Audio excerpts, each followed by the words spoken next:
I'm a 31-year-old insurance agent, and after a long week of dealing with policies, claims, and endless phone calls, I enjoy wandering through other people's cast-offs.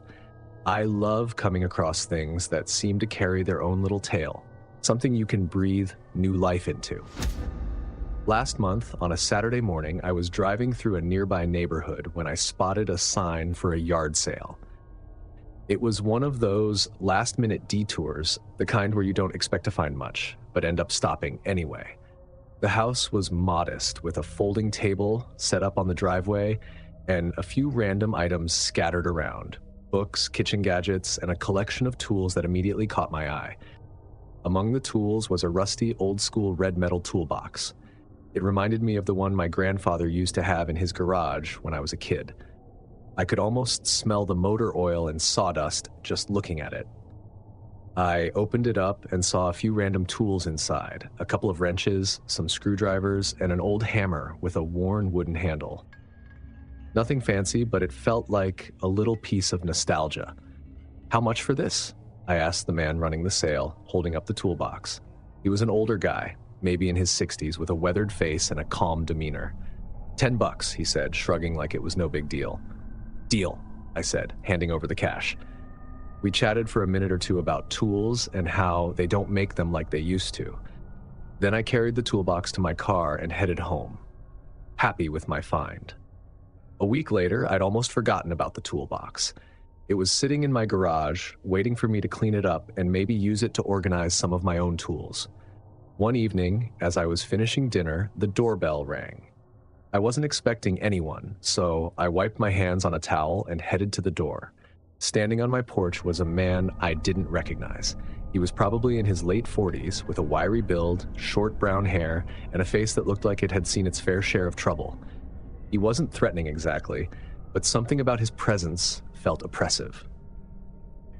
"Can I help you?" I asked, keeping the door only half open. "Yeah," he said, his voice low and gravelly. "You bought a toolbox at a yard sale last week, right?" I stared for a moment, surprised. Yeah. "Why?" "It's mine," he said, leaning slightly closer. "It got sold by mistake. I need it back." Now, this didn't sit right with me. The man at the yard sale hadn't mentioned anything about it belonging to someone else, and even if it had been a mistake, I'd paid for it fair and square. Still, I tried to be polite. "I'm sorry, but I bought it from the owner. Are you sure it's the same one?" "It's the same one," he insisted. "Look, I don't want trouble. I just need my toolbox back." I held back for a second, sure there was more to it than he let on. "I'm sorry," I said again, firmer this time. "I bought it legally. If there's an issue, maybe you should talk to the guy who sold it." He stared at me for a long moment, then nodded curtly.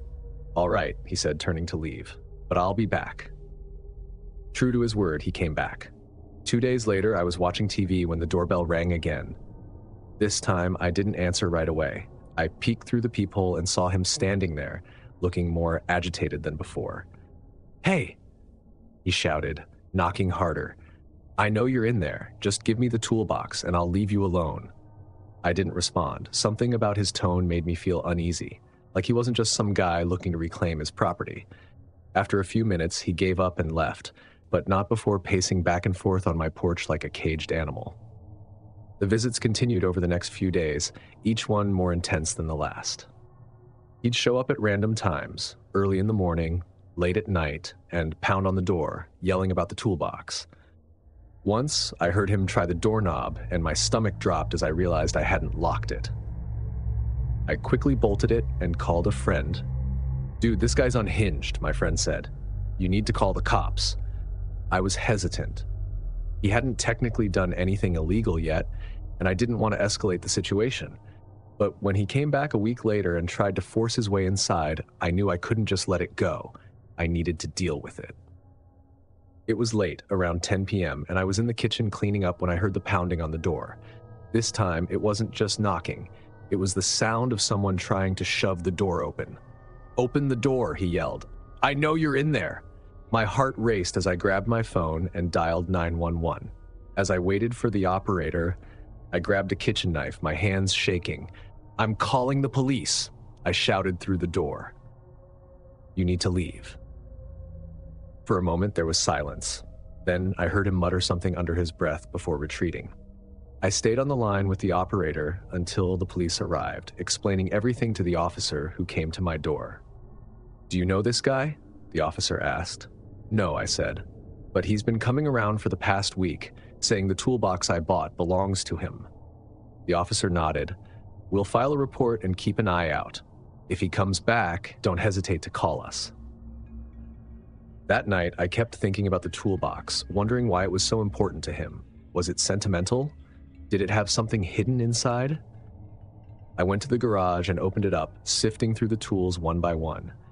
Nothing seemed unusual, just the same old wrenches and screwdrivers I'd seen when I bought it. But then I noticed something odd. The bottom of the toolbox had a false panel. I pried it open with a screwdriver. I was stunned, breathless, by what was hidden underneath. Inside were several small plastic bags filled with what looked like white powder. My stomach dropped as the realization hit me. Drugs. The man hadn't been after the toolbox. He'd been after his stash. The next morning, I took the toolbox straight to the police station and explained everything. The officer I spoke to seemed unsurprised, nodding grimly as he took my statement. "You did the right thing," he said.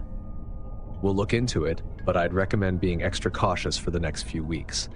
If this guy knows you have his stash, he might not give up so easily."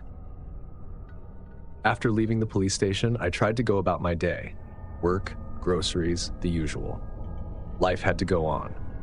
It was late when I returned home. I couldn't stop thinking about all that had happened this past week. The officer I'd spoken with had been straightforward. Turning over the toolbox and its contents was the right move, but the man might not let things go so easily. They promised to investigate, but the officer's parting words stuck with me. Be cautious. As I pulled into my driveway, something immediately felt wrong.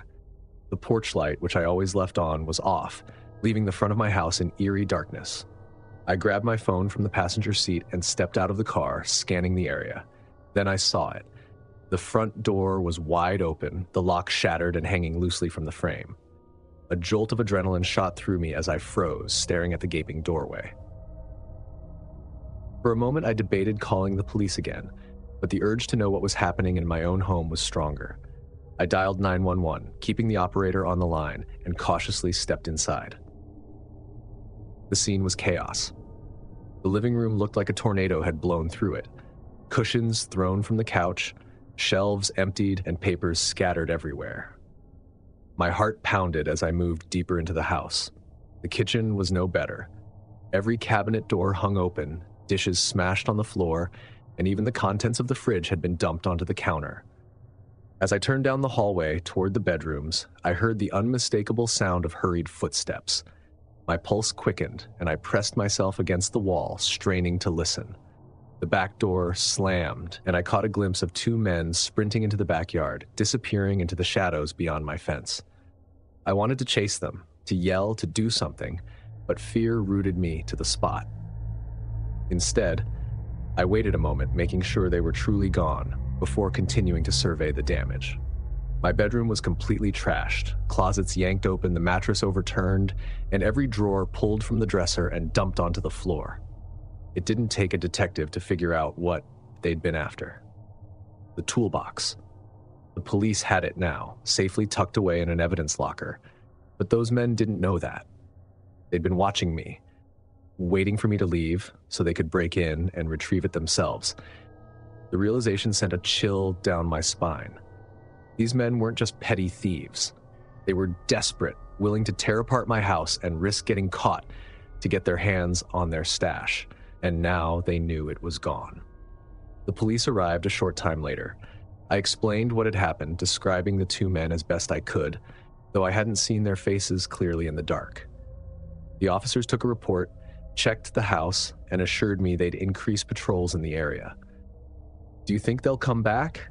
I asked, my voice shaking slightly despite my best efforts to stay calm. "It's possible," one of the officers admitted. "But now that they know the toolbox isn't here, they might move on. Either way, we'll keep an eye out, make sure to install new locks, and consider adding some cameras." The next few days, I had the locks replaced, installed a security system, and stayed with a friend while I tried to process everything. The sense of violation was overwhelming. My home, my safe space, had been invaded, and it was hard to shake the feeling that someone was still watching. I still find myself looking over my shoulder every time I come home, scanning for unfamiliar cars or figures lingering nearby. The police haven't updated me on their investigation, and I don't know if they ever caught the man from the yard sale or his accomplices. Thankfully, the man never came back. I don't know if the police caught him or if he decided the risk wasn't worth it. Either way, I was stuck in a constant state of paranoia, always checking behind me outside. Looking back, I realize how naive I was to think a yard sale could be so harmless.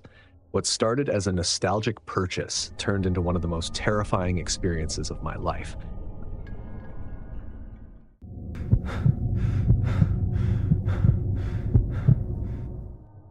When you work in IT, people assume you've got the latest gadgets and cutting-edge tech at home. But honestly, while I deal with advanced systems at work, my weekends are spent tinkering with old consoles, vinyl records, and, VHS tapes. Rewinding a tape is one of those small, comforting rituals, hearing that soft whirring sound and watching movies the way I did as a kid. So when I came across a yard sale with a box of tapes for only $5, it felt like hitting the jackpot. The sale was nothing special. The family who lived a few houses from mine was moving out and was getting rid of some old things.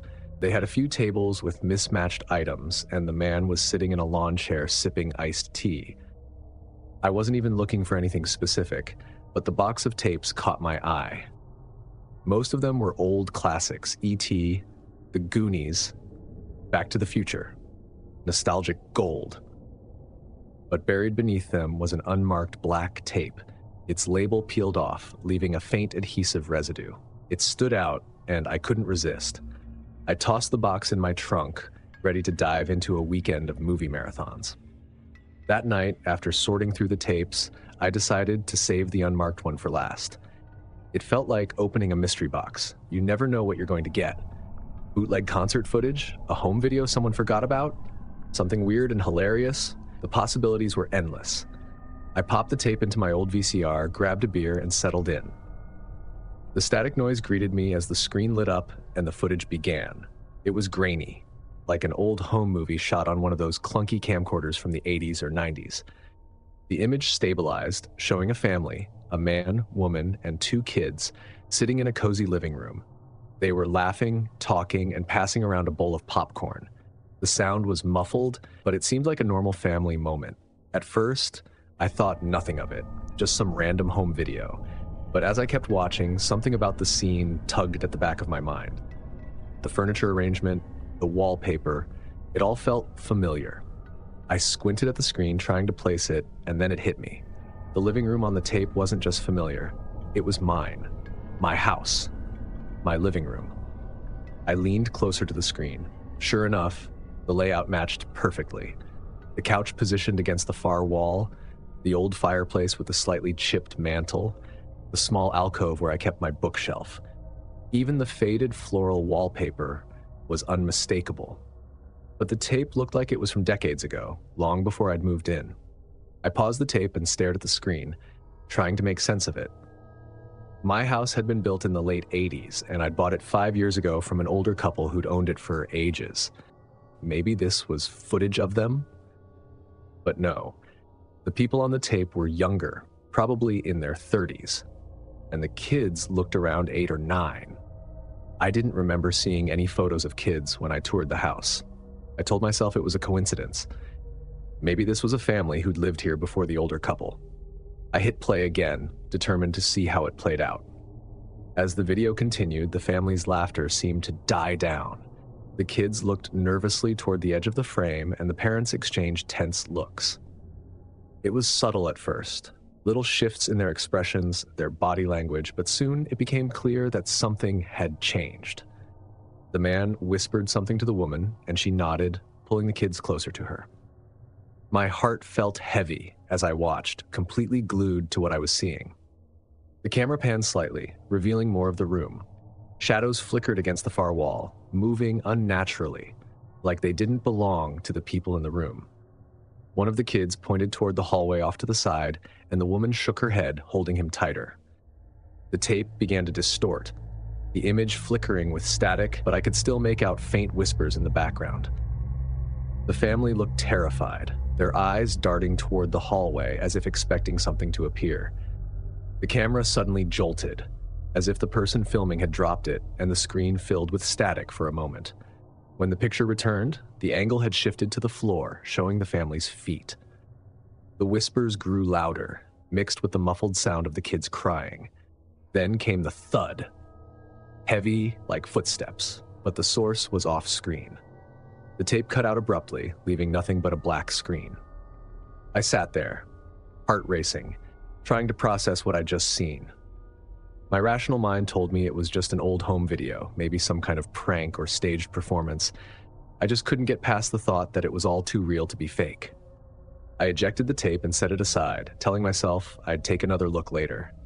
Maybe I'd missed something, some detail that would explain it all. But for the rest of the night, I couldn't shake the image of that family's terrified faces, the way they stared toward the hallway as if something was coming for them. The next morning, I decided to watch the tape again in the daylight, hoping it wouldn't feel as unsettling. This time, I paid closer attention to the details, the way the family moved, the expressions on their faces. I noticed something I'd missed the night before, a small calendar hanging on the wall. The year on it was from nearly 3 decades ago, decades before I even thought about moving into this house. The family in the footage kept looking at the same spot off camera, their expressions growing more and more panicked. Then, just before the tape cut out, I saw it. A shadow, tall and angular, briefly crossed into the frame. It wasn't like any shadow I'd seen before, more like the absence of light itself. The family huddled together, their mouths moving as if screaming, though no sound came through, and then the screen went black. I rewound the tape several times, trying to figure out if it was some kind of special effect or a trick of the lighting, but it wasn't. The more I watched, the more it felt like something real. I couldn't let it go. I reached out to a neighbor who had lived on the street for decades, asking if they remembered the family who lived there before the old couple that sold me the house. They hesitated, clearly uneasy, before finally saying, "I don't like talking about it." They left. Suddenly, something about the house didn't sit right with them. When I asked what they meant, they just shook their head. From what I saw, they abandoned most of their stuff, like they were in a big hurry, and the house was closed for about 3 years before the last owners bought it. I stopped asking questions after that. The tape went back into the box, and the box went into the attic. I haven't touched it since. Every so often, though, I catch myself wondering what really happened to them. Whatever happened here before I came, I just hope it stays in the past. But sometimes, when the house is silent, I swear I hear the faint sound of whispers, just like on the tape.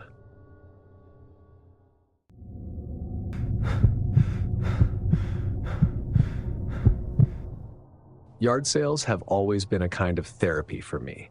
There's something oddly satisfying about rummaging through old items, finding that one hidden gem, and imagining the story behind it. I looked forward to these weekends.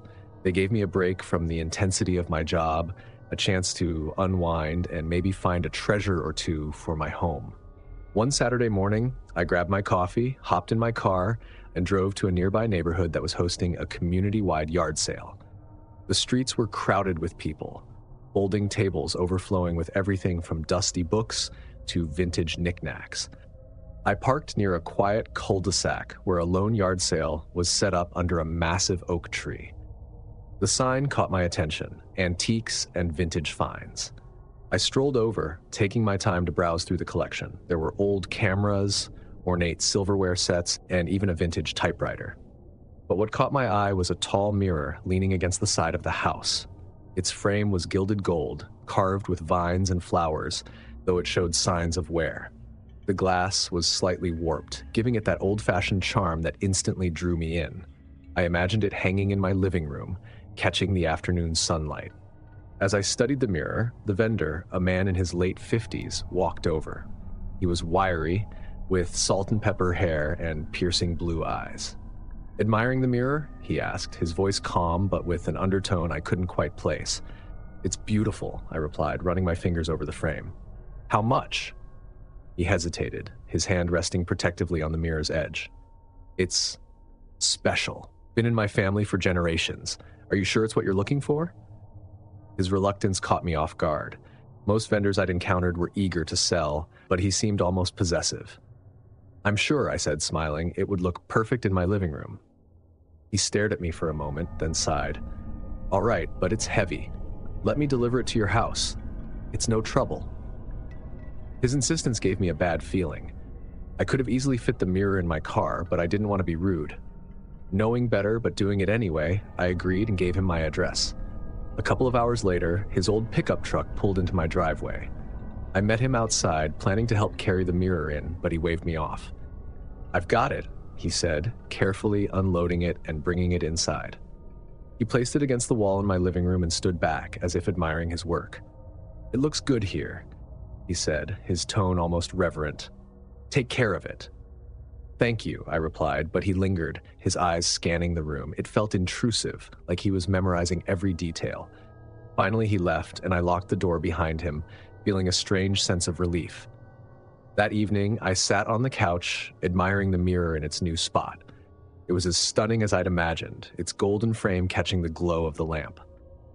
But as the night wore on, a faint unease crept in. I told myself it was just my overactive imagination, and went to bed. The next morning, as I stepped outside to grab the mail, I noticed a car parked across the street. It was an old blue sedan, its windows tinted. I didn't think much of it until later that afternoon when it was still there. I looked over, but I couldn't see who was inside. Shrugging it off, I went back inside. That evening, as I closed the curtains, I peeked outside again. The sedan was still parked there. This time, I could make out the outline of a man sitting behind the wheel. My chest tightened when I realized it was the vendor from the yard sale. Why would he be parked outside my house? Maybe he lived nearby. Maybe he was visiting someone. But as the days passed, the sedan remained a constant presence, parked in the same spot for hours at a time. By the fourth day, I couldn't ignore it anymore. That evening, as I prepared dinner, I looked out the window and saw the sedan parked closer, this time at the curb right in front of my house. My chest tightened as I saw the man sitting in the driver's seat, staring directly at my house. I decided to confront him. I stepped out onto my porch. My heart felt like it was going to jump out of my chest as I crossed the yard. As soon as I reached the sidewalk, he started the car and drove off. I stood there for a moment. My hands were trembling. Was I overreacting? Maybe he had a perfectly innocent reason for being there. That night, I couldn't sleep. The slightest noise in the house made me jump, and the mirror, once a beautiful addition to my home, now gave me the creeps. I moved it into the garage, covering it with an old sheet. The next evening, I was sitting in the living room when headlights flooded the front yard. I peeked through the curtains and saw the sedan parked in my driveway. My breath caught in my throat as I watched the man step out of the car and start walking toward the house. Panicking, I grabbed my phone and dialed 911. I whispered to the operator, explaining the situation as I locked the doors and windows. The man was pacing along the sidewalk, occasionally looking up at the windows. He didn't try to enter, but his presence was enough to chill me to the bone. Within minutes, the sound of sirens filled the air.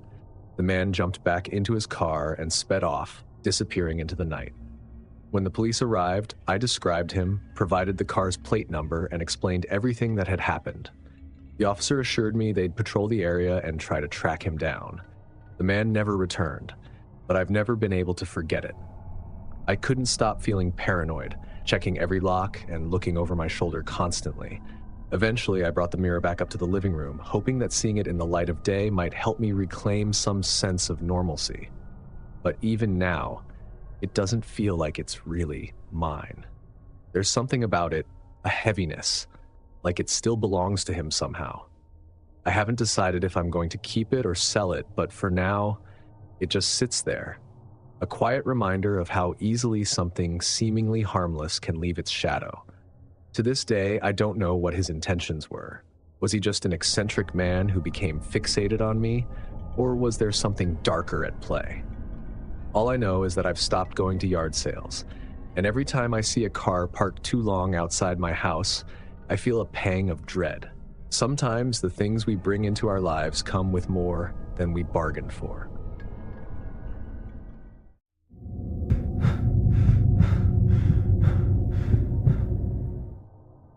I've always loved vintage furniture. The wear and tear, the little imperfections give it a unique story to tell.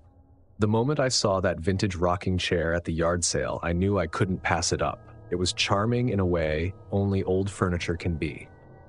The dark wood was etched with delicate carvings of vines and leaves, and though the seat had a few scratches, it looked sturdy.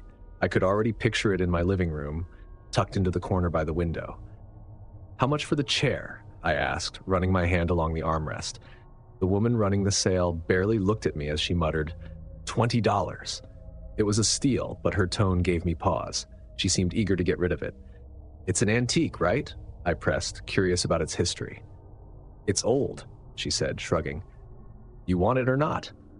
Her dismissive attitude should have been a red flag, but I chalked it up to her just wanting to clear out her clutter. I handed her the 20, loaded the chair into my car, and drove home, excited to find the perfect spot for it. The chair fit perfectly by the bay window.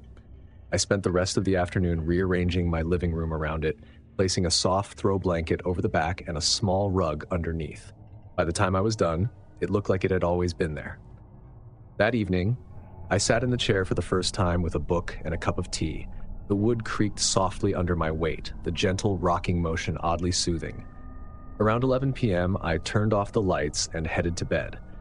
As I lay there in the dark, I heard it, a faint creaking sound coming from the living room. It was rhythmic, like someone gently rocking back and forth in the chair. I sat up, listening. The sound continued for a few moments before stopping. "It's just the wood settling," I told myself, though my heart was racing. I rolled over and tried to sleep, but the sound stayed with me. The creaking became a nightly occurrence. Sometimes it was faint, other times louder, as if someone were pushing the chair harder. I started avoiding the living room at night, opting to stay in my bedroom with the door closed. One morning, I walked into the living room and froze. The chair was slightly out of place, angled toward the window.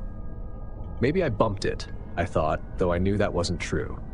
I'd been careful not to touch it when I'd vacuumed the day before, and I lived alone. There was no one else who could have moved it. I shoved the chair back into place and went about my day, trying to convince myself it was nothing. But the unease lingered. One night, I decided to test the chair. After dinner, I sat in it for a while, rocking gently, trying to see if there was something mechanical about the movement or sound. Nothing seemed out of the ordinary. Before going to bed, I took a small piece of tape and placed it under one of the chair's legs, marking its position. If it moved again, I'd know for sure. I woke up around 2 a.m. to the loudest creaking yet. It was violent, the sound of wood straining as the chair rocked back and forth with force. I threw on my robe and ran into the living room. The chair was rocking furiously, the throw blanket draped over its back, slipping to the floor. "Stop it!" I shouted, though I wasn't sure who or what I was yelling at. The chair stopped abruptly, the room falling into eerie silence. My eyes darted to the tape mark. The chair had moved several inches off its original spot. That was the first time I truly felt afraid. I left the lights on that night and sat on the couch, watching the chair until dawn.